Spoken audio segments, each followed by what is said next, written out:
ॐ नमः आद्यायै श्रेणुवत्स प्रवक्ष्यामि आद्यास्तोत्रं महाफलं यः पठेत् सततं भक्त्या स एव विष्णुवल्लभः मृत्युव्याधिभयं तस्य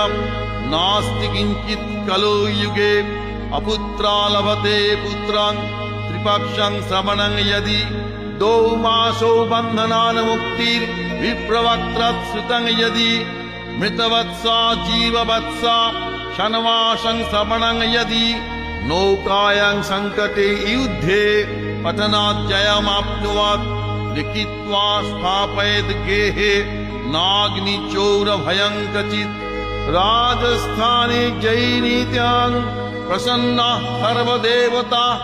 ॐ ह्रीं ब्रह्माणि ब्रह्मलोके च वैकुण्ठे सर्वमङ्गला।